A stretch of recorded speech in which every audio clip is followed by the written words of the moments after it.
Welcome back to the Lanterne Rouge Cycling Podcast. For our weekly show, we haven't had one for a while. We have a lot of news to catch up on. We have a full team rebranding with some new entities into the sport. We've got Bini changing teams. We've got Geraint Thomas taking on a new role. Almeida's extension, as well as some just general news. A lot of director changes. So a lot to get into. I think the biggest topic is the Israel Premier Tech team rebranding. That's played out over the last couple of weeks.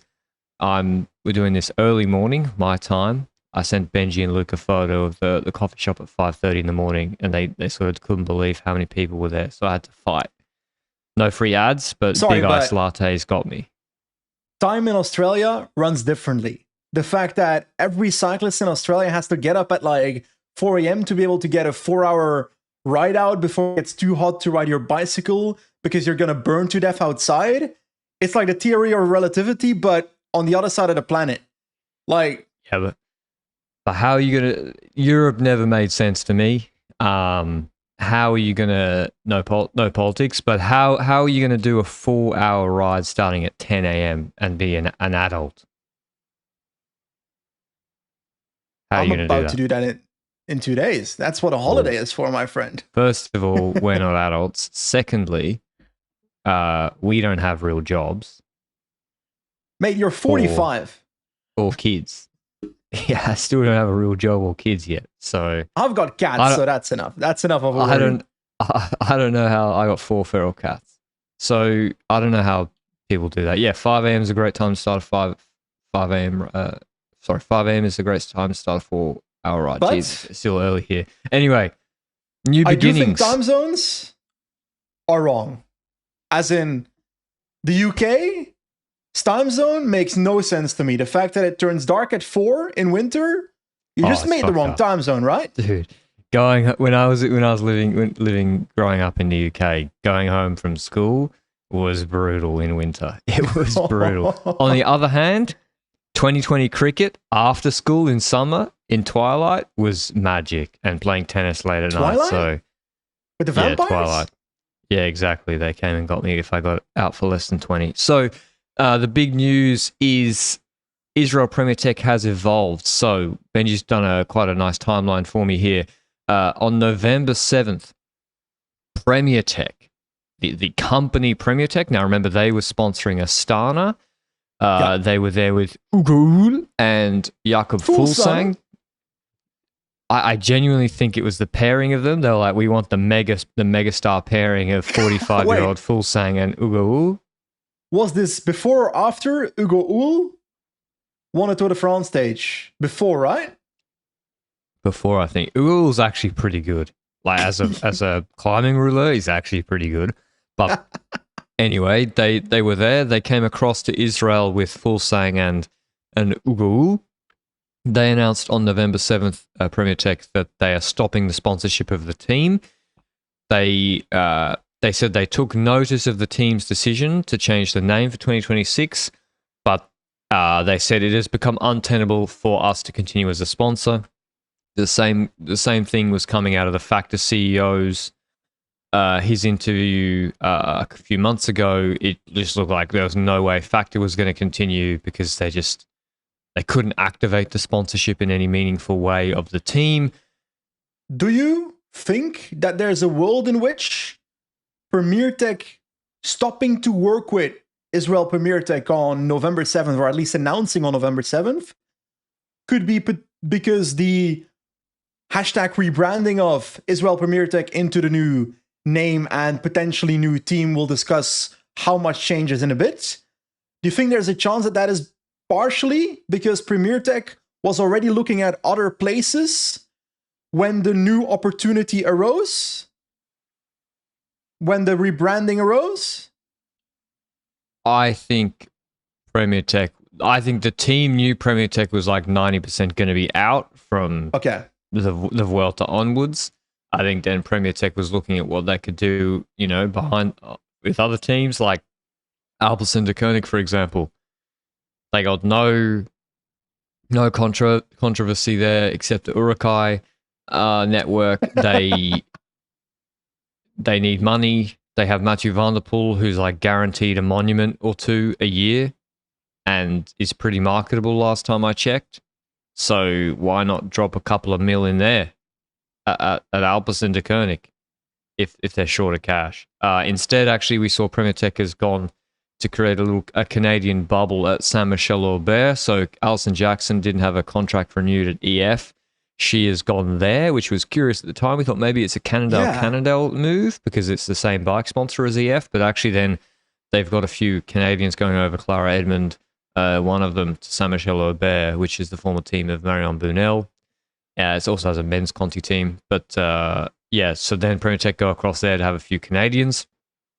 Maybe that's not going to be big money, so maybe they have another bit of cash for Alpecin is a bit of the rumor. So then a few weeks go by, and then a week and a half ago we have the full team rebrand, which came on November 20th, which was that NSN and Stoneweg launched the NSN cycling team. Now I'll read from the press release.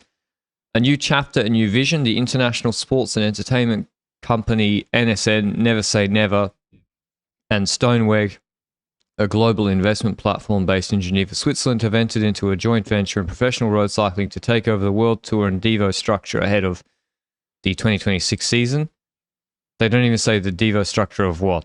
Takeover is strange. There's no pronoun in that sentence. I mean, they don't even say we're taking over the former Israel Premier Tech structure. As a result, the new World Tour team name is NSN Cycling Team, so NOST, which is kind of strange. And the Conti team is the NSN Development Team. It's a Swiss team and has a Spanish structure that's based in Barcelona and Girona. So the service course of the former IPT team is in Girona, so I think the infrastructure remains the same. Did you know what an NSN or a Stoneweg was before, Benji? I didn't, but the second this announcement came on, there were a lot of people shouting about Iniesta's company. So I think Barcelona midfielder Iniesta must have been involved with this NSN thing at some point, or is involved. He founded because it. Because that's what the peoples said on the internet to me. So didn't know about them. The Twitter account had a full rebrand. I saw a post by that Twitter account. I was like, okay, is this a real cycling team or did someone make a fake account like they always do on Twitter these days? But it was a real announcement. And I gotta say, my first questions were, okay, what changed here? Is this Premier Tech disappearing, new sponsor coming on board, and the team not putting Israel in the title? That's one option. The second option is, okay, this is a completely new thing where Sylvan Adams, who was the guy behind Israel Premier Tech, sold the license of the team to the NSN / Stoneweg combination of companies, and then they build a new team under that license.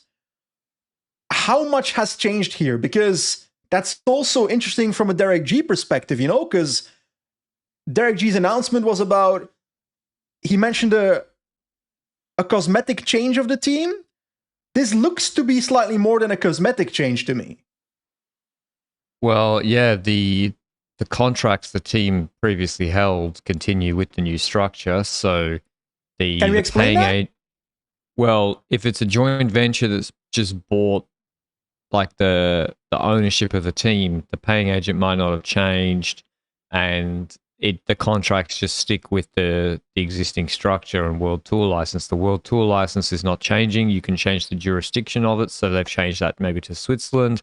But that means that, and I think the position of the team is that Derek Gee's contract doesn't.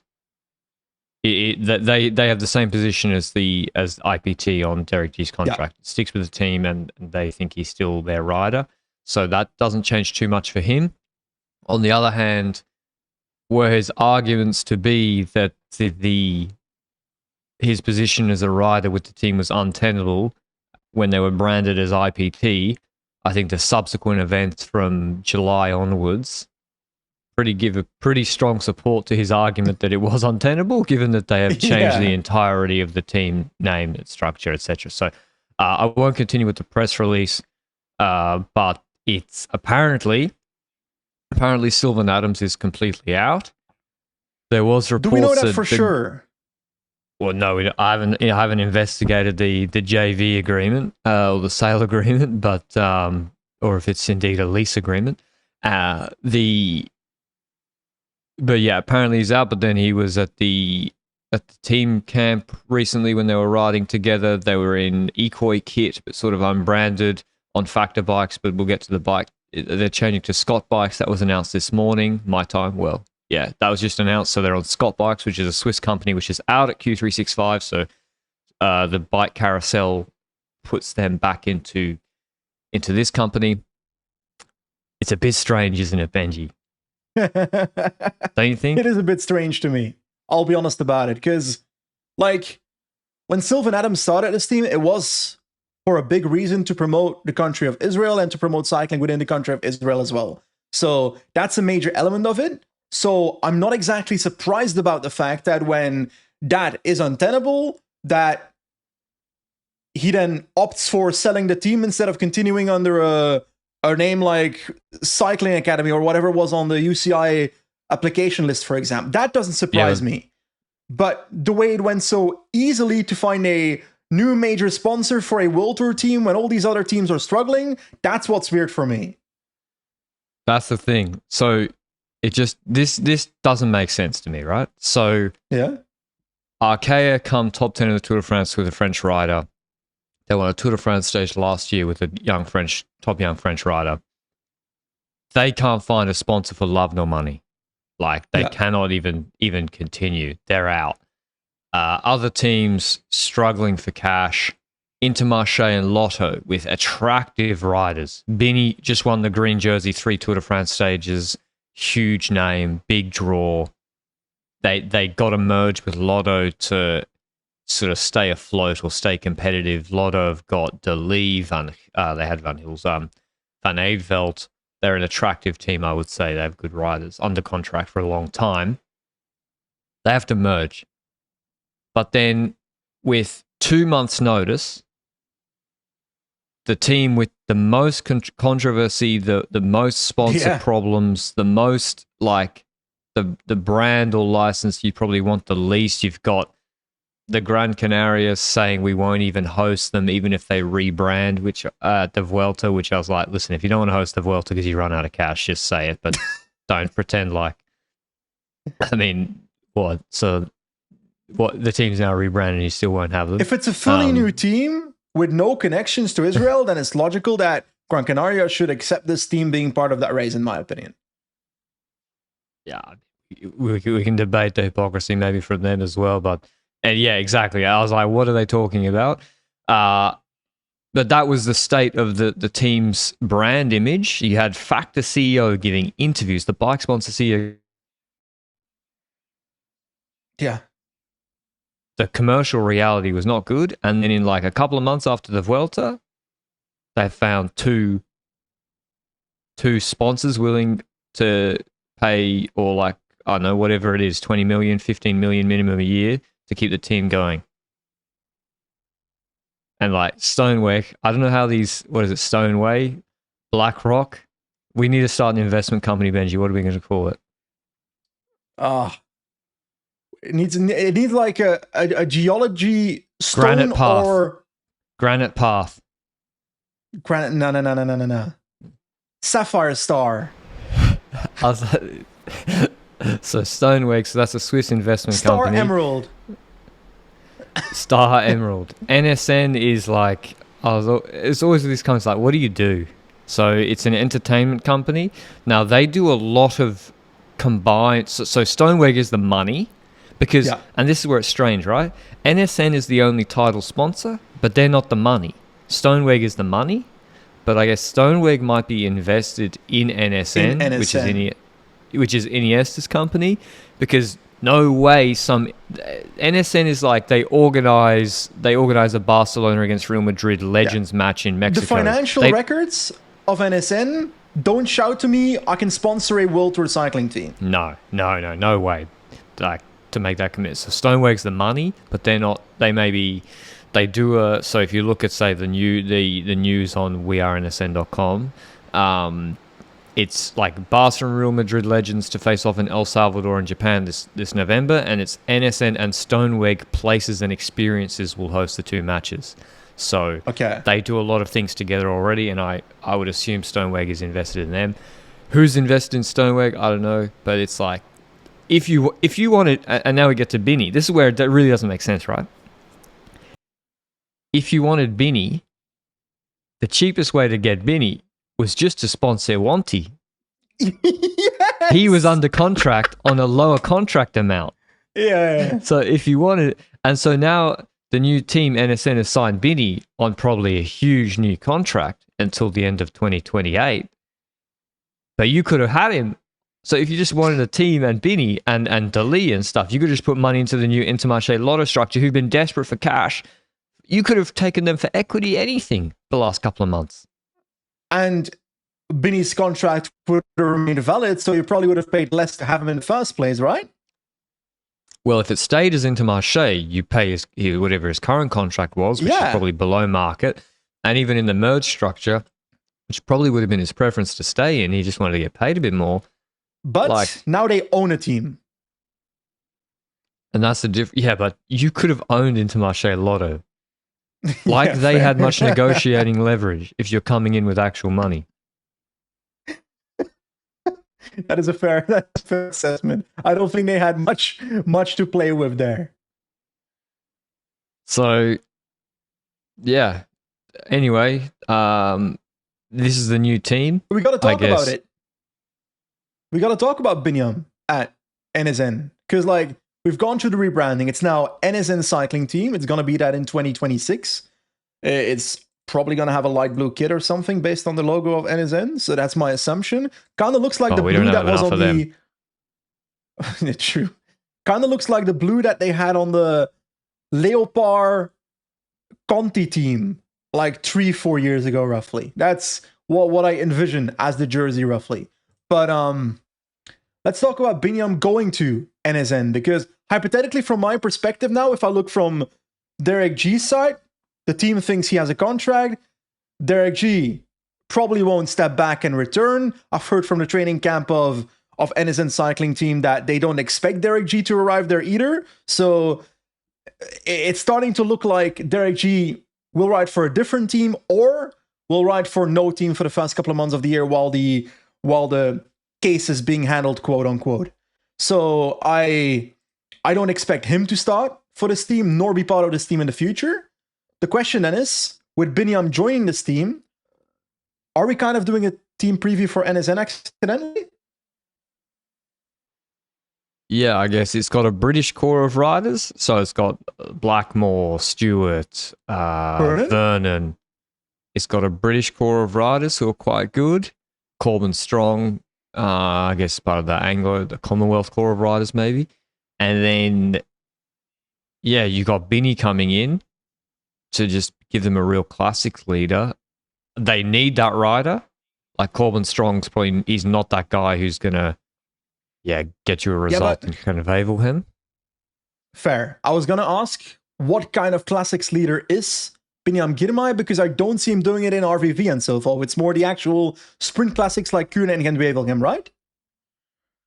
Yeah, it gives you a real, even Omloop. Why can't Bini sprint for the win when Varensgold is sprinting for the win? And he is quicker than Corbin. Corbin's a better climber.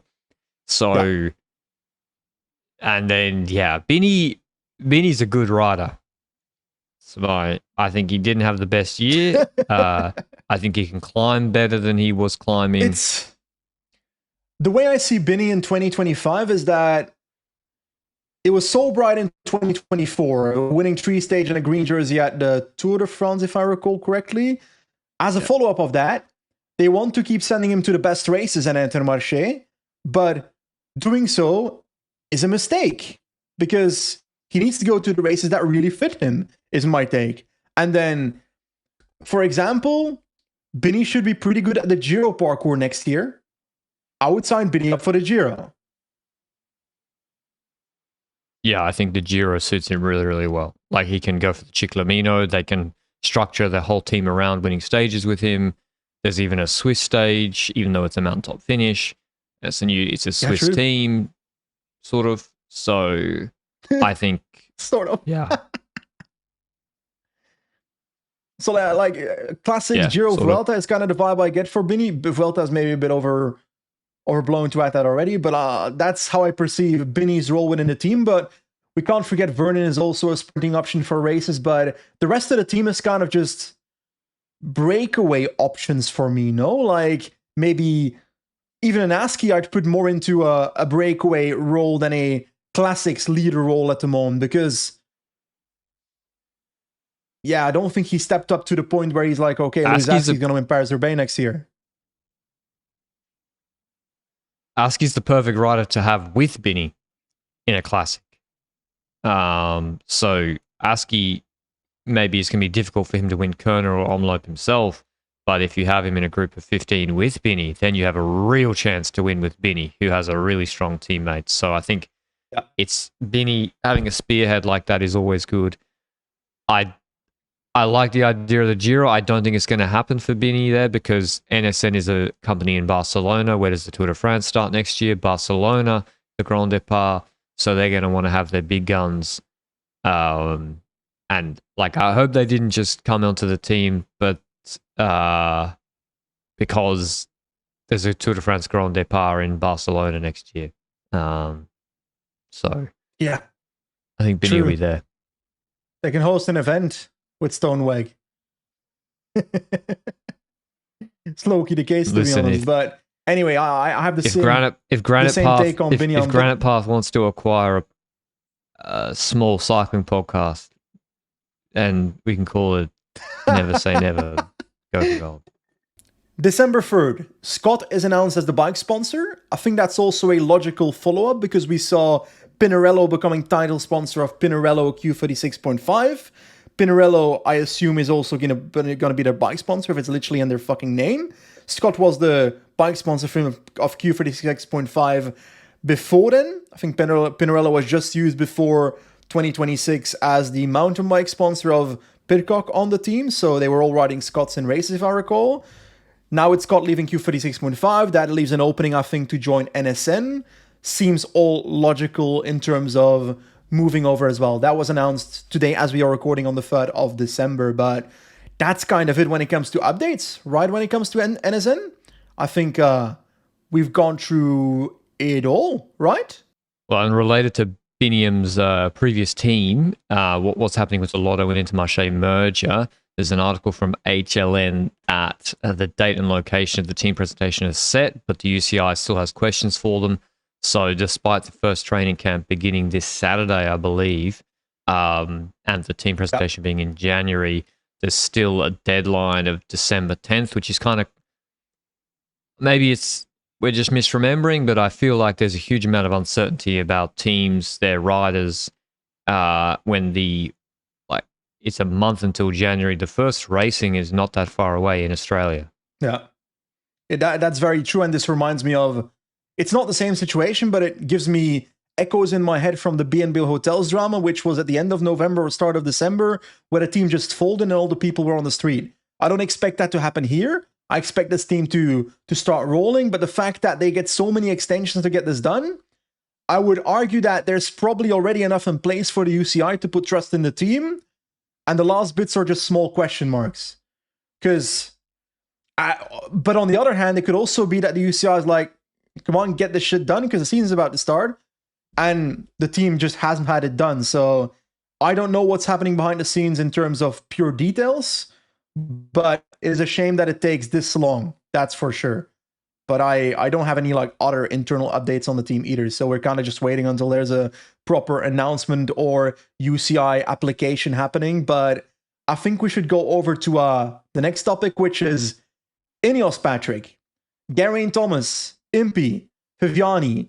What do these three people have in common?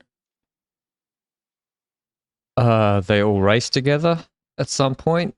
Okay, they've got a few things in common, okay? But I was trying to say that they're going to work for Ineos next year. Oh. Well, yeah, that's because they all raced together at one point, I think. But yeah, sorry. Right for Barlow World with G, maybe? Oh, yes. That's ages ago. Yeah, but they're still boys. 2008. Oh, Benji doesn't know about the Commonwealth, the Commonwealth network.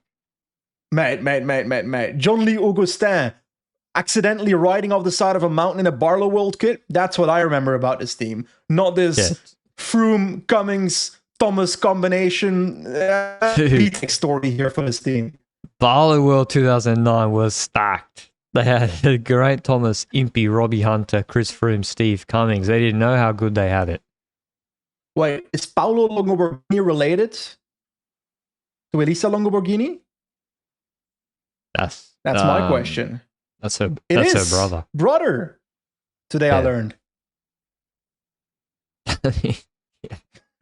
So, anyway, the Ashes also starts today. So good luck, England and Wales with the pink ball and the Gabba this afternoon. You got no fucking chance. That's cricket, right? Anyway, Geraint Thomas, he's been appointed That is indeed cricket. I had to get that little dig in at some point. Geraint Thomas has been appointed Director of Racing at Ineos Grenadiers. This was announced last week. I'll now read from the press release. So Thomas transitions from the peloton into this newly created leadership position at the Ineos Grenadiers. I now stop quoting.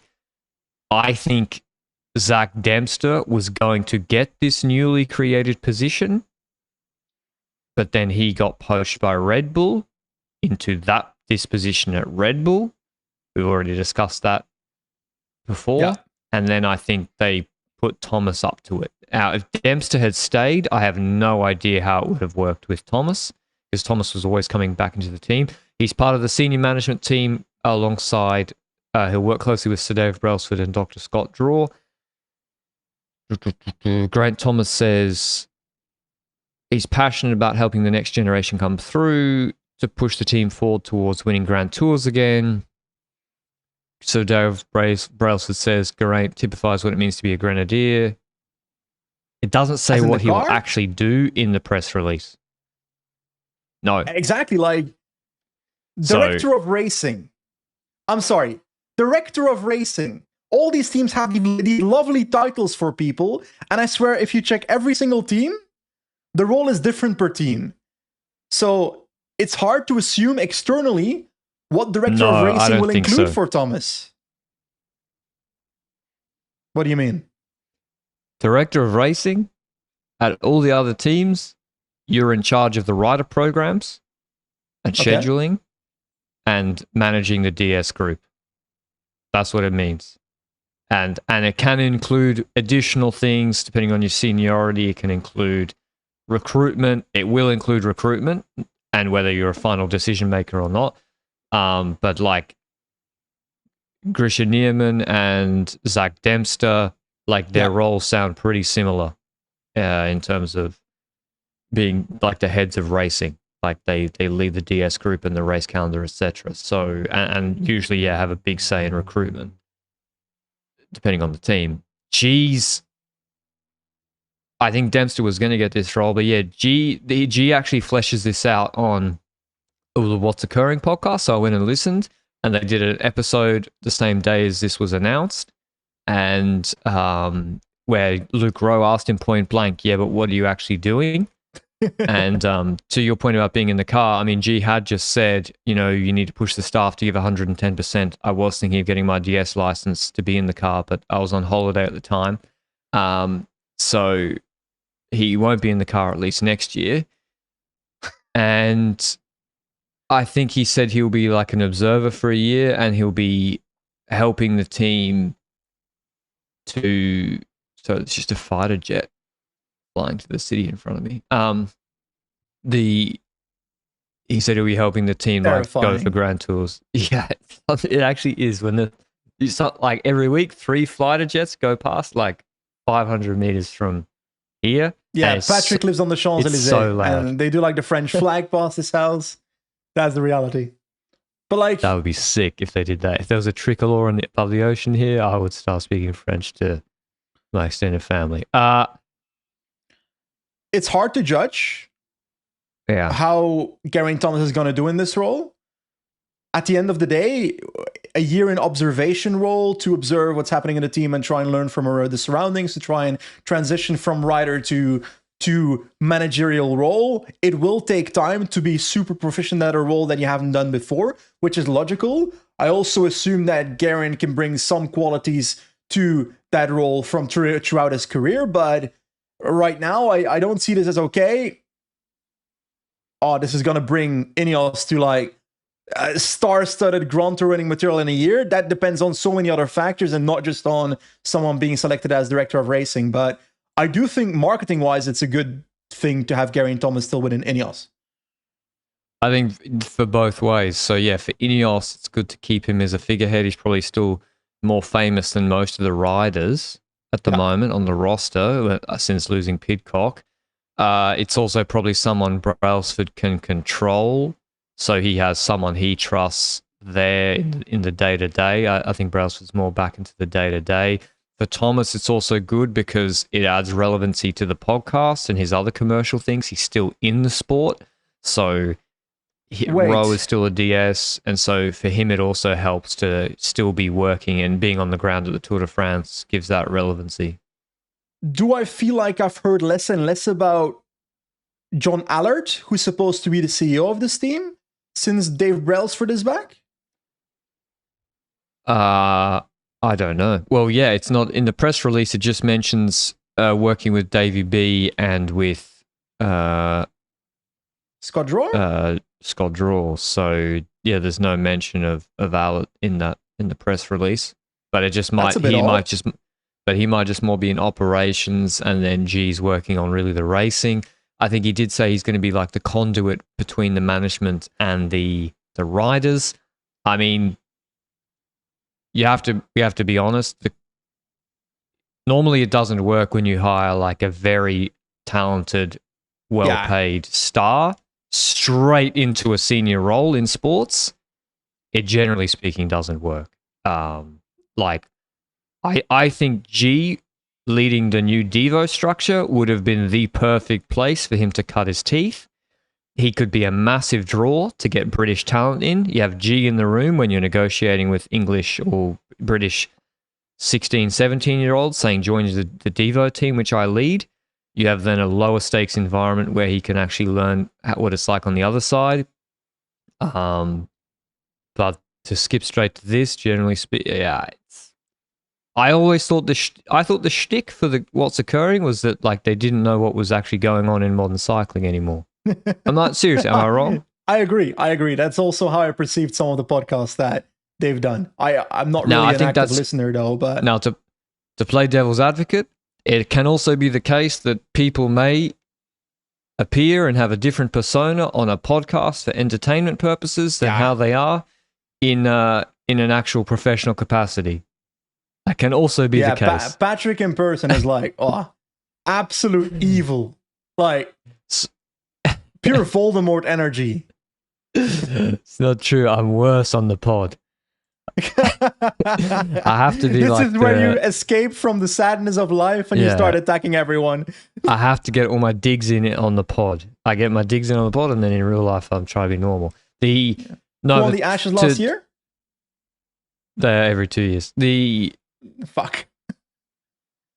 Like G and Luke, it's also the case that they might just have been doing a shtick on the pod because they know that plays. And actually, especially Roe is actually pretty switched on, I think. And Thomas, that doesn't mean what they're actually like. It doesn't have anything to do with what they might actually like be behind closed doors. Still, I can sit here and I can be like, okay, I don't expect Geraint Thomas to move the needle at Ineos, etc. I don't fucking know. I've met Thomas from like 10 meters away.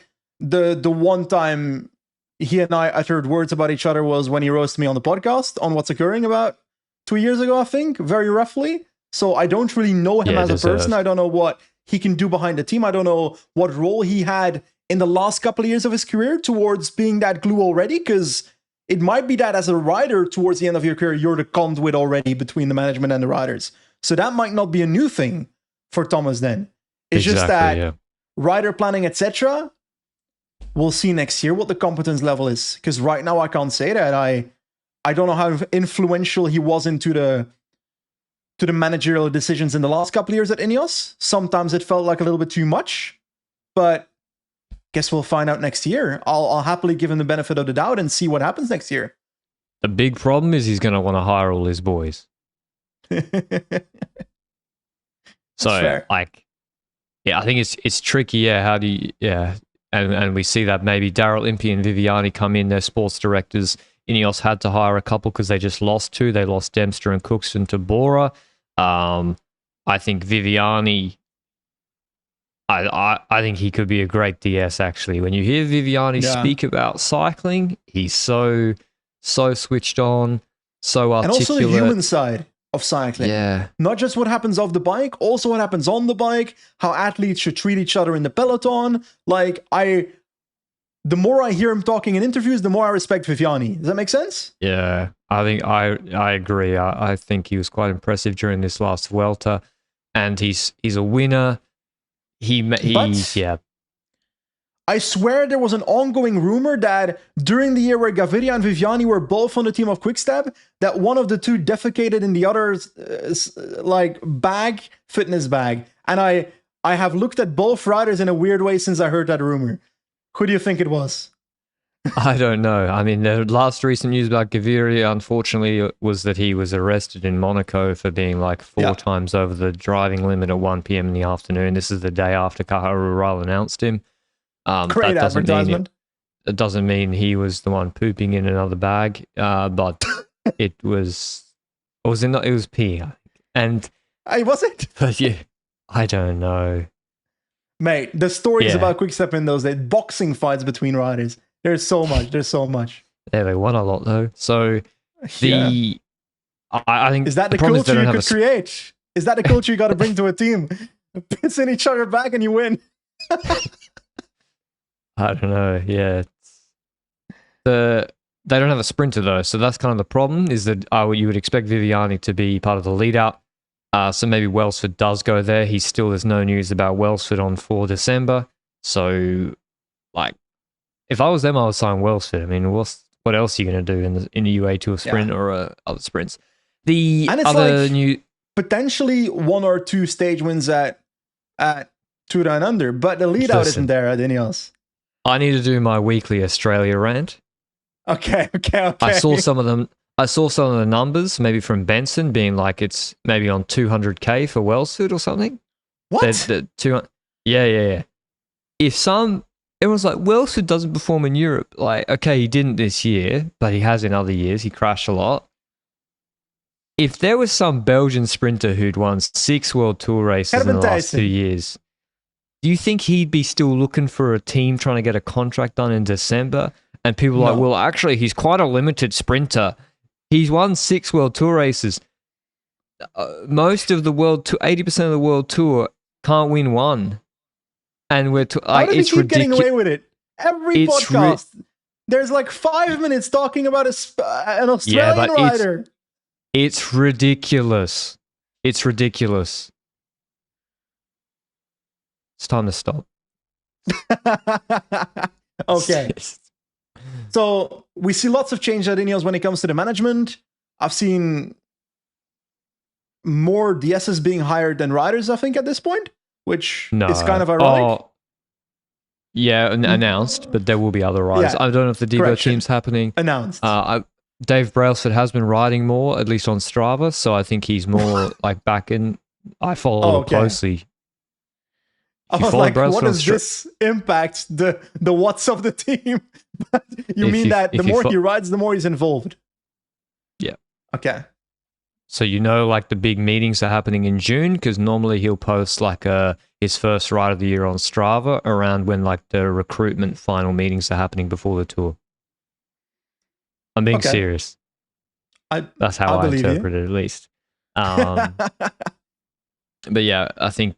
Anyway, other DS news, Mark Renshaw goes to Decathlon to be the sprint DS for Olav Koy. I think we might have mentioned Bernie Eisel going to, he got fired by Bora, and he's going to Little Trek to be the sprint DS for Milan, which is actually, he'll be like, this Christmas, Bernie Eisel will be like, thank fuck I got fired.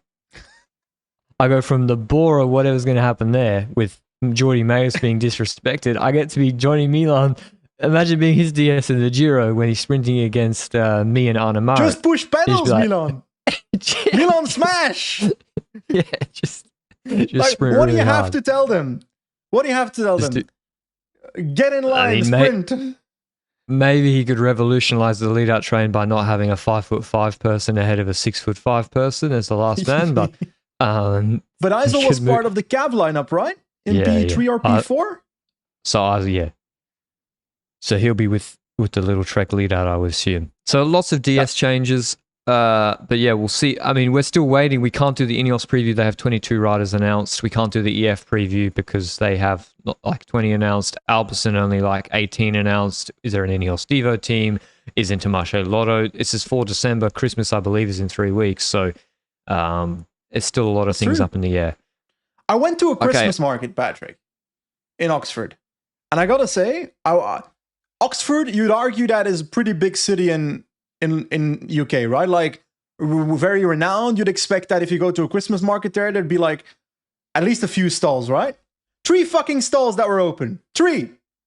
It's not Christmas. Why did I go there? Yeah, I agree. Why did you go to a Christmas market on? Because I wanted a hot dog. Yeah, well, go to a fast food and it was a shop. fucking great hot dog because one of the 3 was a hot dog stand, so I was really lucky. But yeah, I anyway, don't know what sorry. to tell you, really. Rant over. Talking about rants, Pogacar started ranting about Giro Vuelta position in the calendar. I did not see the original interview. I saw the quotes on social media about him advocating for potentially switching over the position of the Giro and the Vuelta in the calendar. I think you and I have spoken about this maybe 3 years ago on this podcast.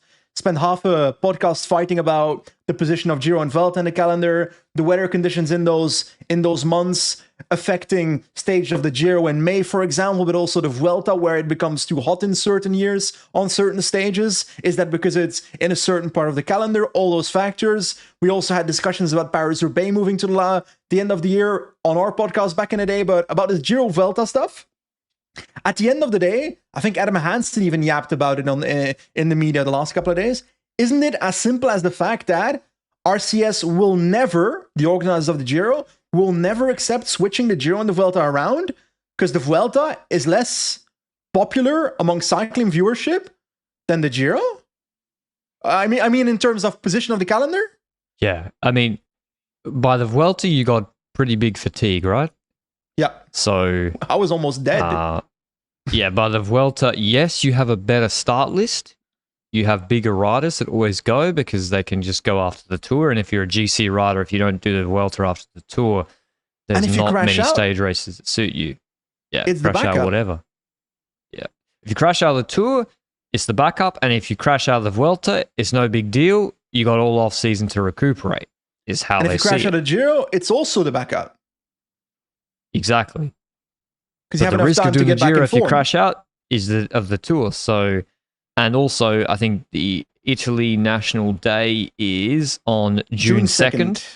So, like RCS will want that to be in the Giro or around the Giro. So they actually are advocating to potentially wanting the Giro to be 1 week later to include that June 2nd RCS because they want to have a 14th of July like event within the Giro that the Tour de France has, for example. But if that is the case, then there's going to be a conflict with the Dauphiné again, no? Yeah, that's going to be complicated with the calendar, I would say, and that's probably why it hasn't happened yet. If I'd say they wanted it earlier. And Giro Tour double. Luke says it's closer to the Tour. That makes Giro Tour double even harder. I mean, the Giro does have a problem. We just reviewed the route. Yeah. They're terrified to go over 2,000 meters. They're terrified to do it. They're terrified to put in Stelvio. They couldn't do the proper Swiss Kari stage. I mean, whatever that 113K stage is, no way that's the actual stage they wanted. They probably wanted to make that a high mountain stage. The roads probably weren't opened or couldn't be guaranteed to be opened. So they have a problem that they can't put in some of the famous climbs because it's too early in the year. So, I mean, maybe they're banking on global warming speeding up. or something, Why and they'll don't they say manually global warm? Why don't they just put 1,000 radiators on the Stelvio?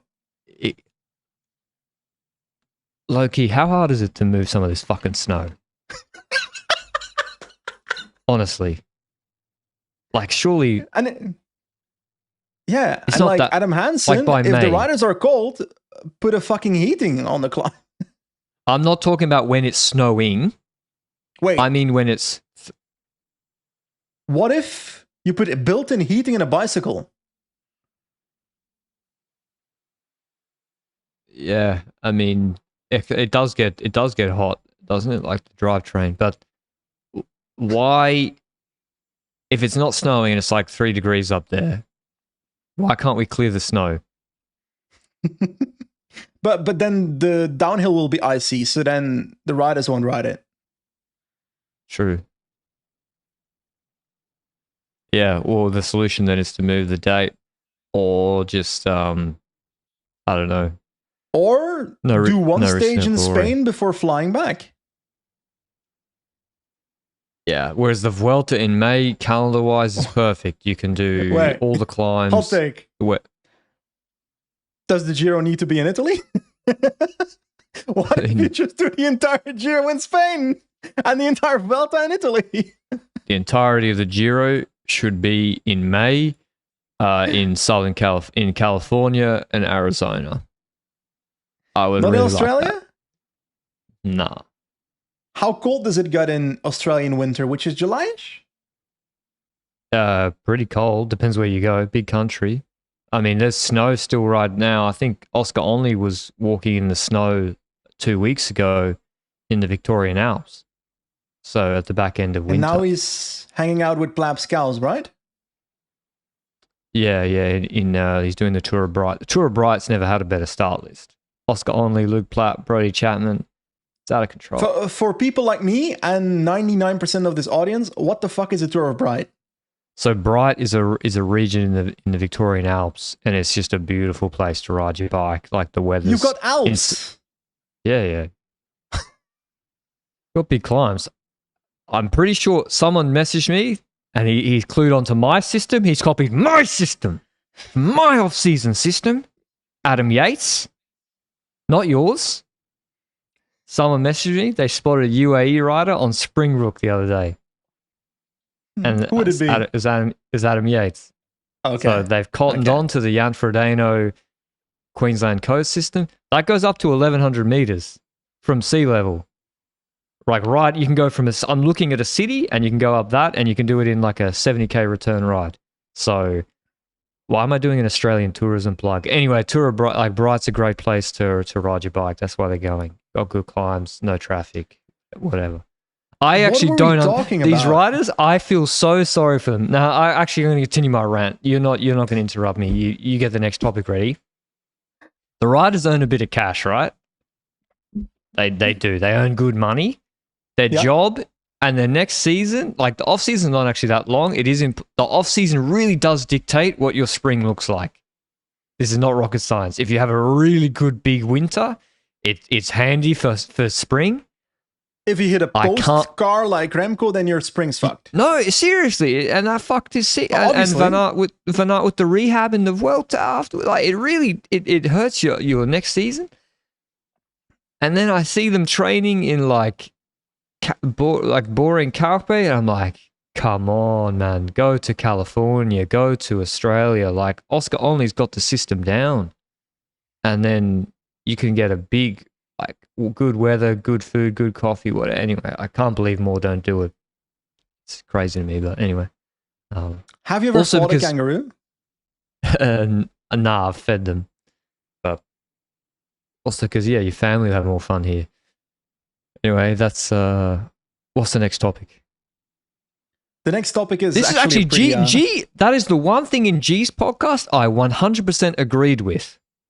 Because I forgot to say, he said the transition period is over.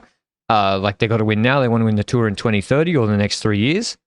I 100% agreed with him that he said a lot of the riders don't have their life set up in such a way that's conducive to performance, where they have a good base, stable, They're not going here, doing this, doing that. Like, I agreed with him on that. That he probably he plonked his ass down in Monaco decades ago, family, stable, and just, had a regular routine, and that was conducive to his success because he was successful. That's all right. To be honest, we like, whenever we're not on the podcast, we are plotting. Plotting makes it sound like we're like devilishly plotting some evil plan, but like we're plotting on the graph, you and I, like rider stability at home equals results. That's like reality. We see that across the World Tour peloton in general. So I think that's also logical, because once you get in that routine, that habit of training and not having those mental ballast in Dutch. What do you call that? Mental. I don't know. I got to rework it. I got to rework the model on that. Rework the model on that. Yeah. Load, says Luke. What? Mental load. The less mental load you have, the better you can train. One rider got separated last year and they had their best ever season by far. So I have to rework the inputs and the outputs. So maybe the marriage was giving them the mental load. Could be. I said stability at home. Could be. Yeah. Then they're like, I'm going to be train 8 hours a day and not look. So I don't know. Anyway, on to way. Do you think the Giro and the Vuelta are never switching dates? Mate, every time I try to bring it to the next one, you're like, bring it back to the topic, Benji. What is the next one? I don't think the Giro and the Vuelta are ever changing dates. They have in the past, though, because the Vuelta was before the Tour de France like 30 years ago. But that's not the case anymore. I don't see that changing because RCS will not let that happen. And like it's like the main product of RCS. So that's the one thing they will have their veto on, I would expect, within the UCI in terms of the schedule. The one thing that they won't be willing to move the needle on, move the schedule on, would be the Giro d'Italia. So yeah, I don't see that changing anytime soon. And to be honest, I don't have a solution for this either, because global warming is having an effect on these races, which is even more seen on the Vuelta, which it then becomes warmer in stages year by year. This year there weren't that many super hot stages, but that's because they were more to the north. They didn't go below Madrid.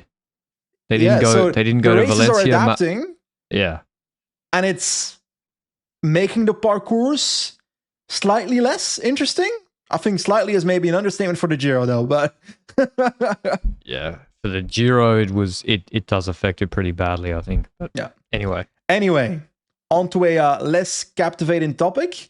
Veronica Ewers was a really good rider on EF. Is still a very good rider, but she is pausing her elite cycling career to continue a recovery of REDS. For the people that don't know, that is relative energy deficiency in sport. That is basically eating disorder, is how I'd classify that. And the only reason I put this in the topics is, first of all, because she's a really good rider, so it's very important to mention, but also to acknowledge the fact that eating disorders are still part of our sport on the elite level. And yeah, I actually don't expect that to change anytime soon, because at the end of the day, eating disorders are being, what do you call that? Stimulated by the fact that riders are looking for every percentage everywhere, and that includes nutrition, etc., that they're bringing to the limit, and in many cases over the limit. And then I don't know what a solution is. Do you think there's a world in which the UCI can apply rules to the sport, or checks and balances to the sport in terms of eating disorders? Is there a way there can be rules to prevent this from happening, or to try and reduce this from happening? Education, I guess, but I would be really reluctant to suddenly have the idea that the UCI is going to be policing what women's bodies can and can it's look not like. Women's, it's men's also, eh? Yeah, but the discussion this year has primarily been related to the women. Ferrand-Prévot was like a huge discussion point after the tour, and I think, I think to me that's just a non-starter. That suddenly you should be measuring what people can and can't look like. Is there not a sport where that is the case? Not in terms of what they are allowed to look like, but where there's like checks made. Biathlon? I think that might be the case. I know in the UFC they're doing dehydration checks because like all the fighters, they cut water and they just like get to dangerous levels of dehydration to make weight. So they check dehydration levels. That's a bit different, I think. I just saw Luke's message in our chat. Vuelta 2018, 2080 in Sweden. There's no hills in Sweden. What's sorry? There's no hills in Sweden. It's all flat. That's not true. I'm pretty sure it's true. No, Sweden highest point. Is Sweden flat? Oh, they have a mountain Sweden that's is not 2,000 flat. meters. AI overview, your friend. Oh. Of course they've got mountains. The Kebnekaise Okay, I just made it up then. is bigger than the Victorian Alps, my friend. I would really encourage you to read Veronica Ewers' Substack post about this. She did post on Instagram, but she posted a pretty harrowing story about this, on her Substack, quite vulnerable, and really talks about her whole story with this and how I'm sure she's not the only person in the pro peloton that's sort of suffering through this or having this experience. And it's like something that's she's been battling with for over 10 years. So hopefully she gets healthy and she's stepping away from the sport indefinitely. What to do? I don't really have the answer, I guess, because this also she came into the sport with this. It sounded like from her Substack article. I think awareness is the most important factor, and the fact that she comes out with that story as and is openly talking about it is easier said than done. A victory in itself, because that might make other riders more conscious of that potentially becoming a problem in their career, or whether they're in that situation to improve that from that situation or look for help accordingly. So I think coming out with that story and just being open about it, that matters. Yeah. So it's like Tratnik back in the day. Pre-Quickstep? Tratnik. Yeah, CCC Tratnik. Oh, Bahrain Tratnik would go up and down in weight. I mean, lots of riders, male riders, go massively up and down in weight. I mean, you can see it. I mean, you see it in their performance. I mean, Tratnik before he joined Quickstep in 2011 or something, or after Quickstep 2011. Oh yeah. He made a article or interview about that. And he got like really bad coaching advice. They were like starving him, and then like it was just bad nutrition advice as well back in the day. That's crazy. Tratnik on Quickstep. That's one of those transfers that I don't remember. Narvaez on Quickstep. Remember that one? Yeah. The next news, Almeida. Gun on UAE is the one. Yeah, I forget that one. Almeida's extended his contract for 2 years. Liquigas. Caja? Yeah, Caja Rural. That's right. I knew it was green. That's crazy. Yeah. João Almeida's extended his contract for 2 years from 2027 to 2028. So he was already under contract in 2026 at UAE. So a very short extension.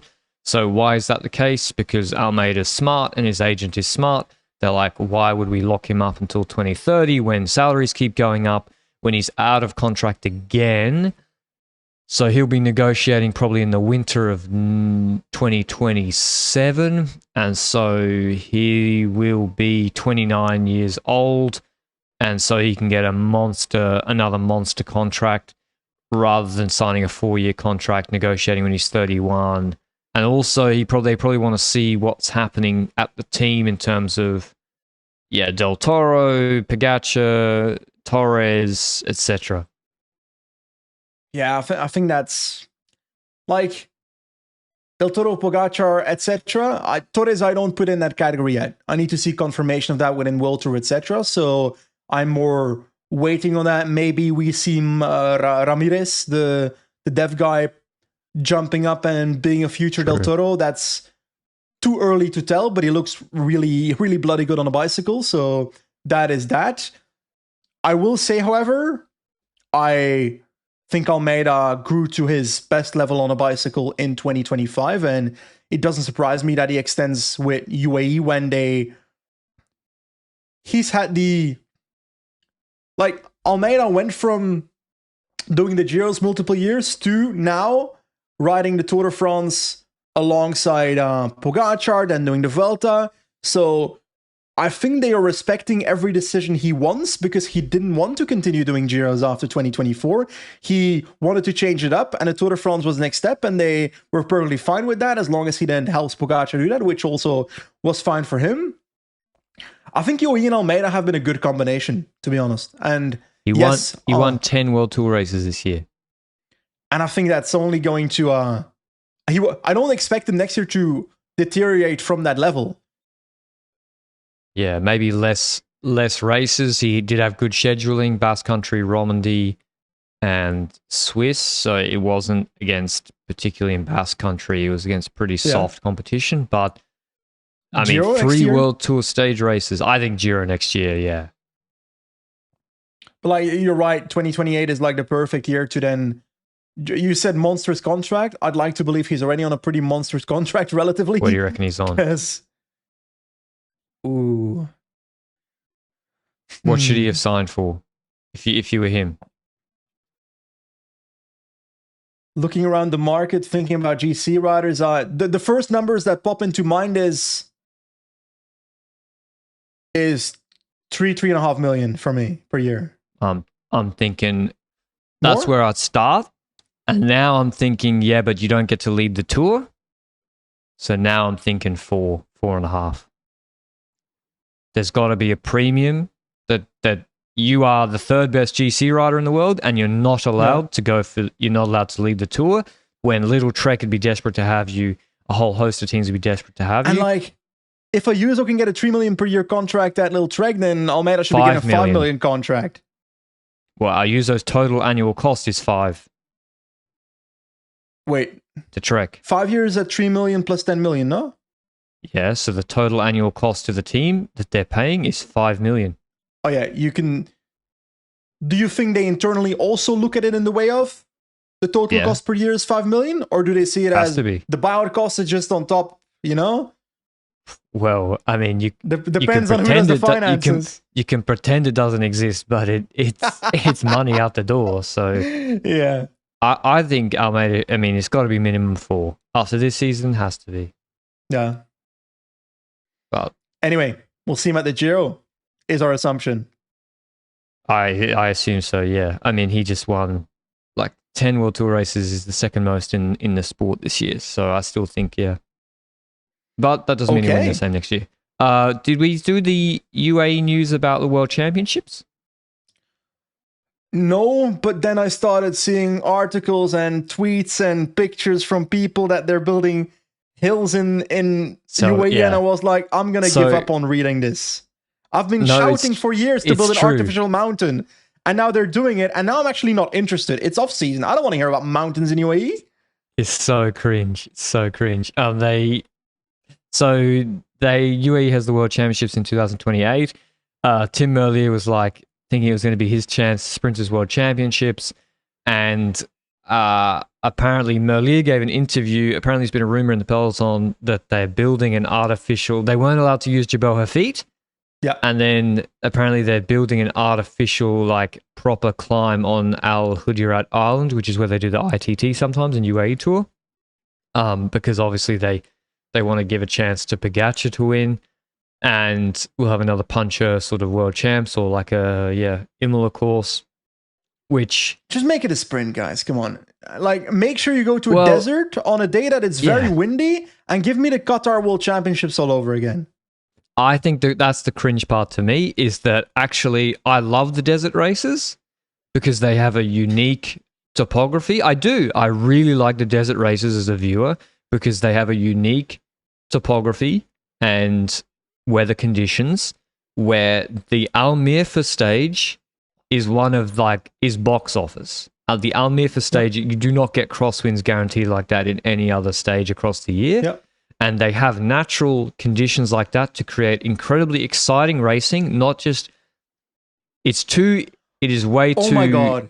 Trite to say, but it's going to be a boring sprint. No, if you have an Al Mirfa stage, you will have a solo winner probably. I've said that I know I've said a lot of bullshit ideas on this podcast, like Giro in Spain, etc. But hear me out. They can make artificial rain in that country. They can make artificial hills Don't tell me that even on a bad wind day, you can't make artificial echelons by putting giant fans next to the road. Well, I think they struggle to get fans at these sort of races most of the time, but yeah, That's like, a really anything's good possible, joke. I guess. The funny.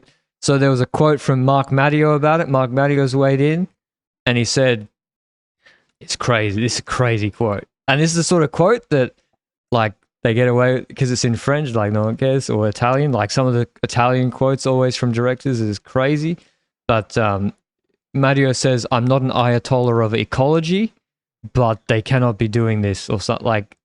They have to. He's like, they must respect the rules, and he encouraged the UCI to step in and stop them building the artificial hill. Even though, actually, for Gregoire, he should want the hill. Like Gregoire should want a 500-meter 10% hill.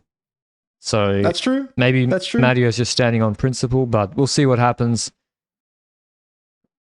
Just have a great crosswind stage, and then you can have like Pogacar can still win. He can still win in that scenario. So, what are you doing the next week? Training. Yeah, training. So I'm going to Tenerife tomorrow. Well. Oh yeah, what are you doing there? I'm going to try and climb a mountain. There you go. So today I got to wait 6 hours now, I think, until the second test starts because it's a day-night test. For the second test of the Ashes, so I'm gonna have to kill 6 hours now. Wait. Talking about the Ashes, like, I swear, who won that in 2024? Ashes. It was a draw 2-2 in England. Yeah, well, there's a 2-year tournament that ends in a draw. Yeah, but that is bullshit. Australia retained the Ashes, so whoever has the Ashes retains them. What is this tin pot sport? I don't know. Anyway, cricket was invented in Belgium, so I should support it. Exactly. I don't know what I'm going to do. My training's going pretty well. What else? I'm reading some books. Just chilling, I guess. I'm scheming. This is my scheming time. I plot, I scheme. I do all sorts of nefarious things. That's my time of year to do that. I'm happy. What's your prediction for the next leading breaking news for our next weekly show? That'll be in like 3 weeks. Ooh. Well, the Intermarché-Lotto one is going to be the one. Like, you think that'll lead? It's boring, but that's going to be the lead. Okay. We don't have any. You don't see a bomber coming? Did we mention all the UCI media posts of like 3 weeks ago? Yeah, we went through all that. I think they got that out of their system. Also, by the way, you remember that the doping news, like Marcel Kittel when he said, "Yeah, I don't believe the sport's 100% like the sport is clean," and everyone's like, "Ooh!" It's like, all right, a big rider just got banned for doping. What? It's categorically incorrect to say otherwise. It's like any sport. That doesn't mean cycling's not doing a really good job and not maybe much better than other sports which bury their head in the sand. But he's just stating a fact. Like a rider just got banned. You know, that's so I was like, that's not a controversial opinion. My ears the hairs on the back of my neck more go up when an ex-rider who's been on some teams or whatever, and they're like some teams, they're like categorically doping doesn't exist. I've never seen it. And then I'm like, okay, like in any walk of human life, people try to cheat. When there's human beings involved, some will try to cheat. That's life. The podcasting industry, right? Yeah, for sure. People pump their numbers up. Like that's life. But that doesn't mean that cycling's in a bad place and hasn't done a really good job compared to where it was in the 2000s. Anyway, that's Marcel Kittel's a sprint coach at. Okay, Benji, last one. Oh, I need to pack. If Marcel Kittel did a full off-season training, Yeah. who would you think's more likely to win a sprint in a Lula Tour at the end of January? Him or Dylan Groenewegen? Easily Marcel Kittel. Easily. Yeah. Because I don't believe Dylan Groenewegen is doing a full off-season. No offense. And also, Kittel retired really young, so he's only 12. 37. True. He's only 37. Peak Kittel, man. Skill Shimano. Do you reckon they're Crazy. hoping that if he gets around the guys, he maybe thinks maybe I can come back? Imagine. So, Sterre van Zwolle. dude, Kittel coaching Groenewegen, he's like, just do 2,000 watts for 10 seconds. It's not that hard. Just do that and win. Okay, that's enough of the weekly show. I hope you enjoyed it, and we'll see you in the next one. Ciao, ciao, ciao.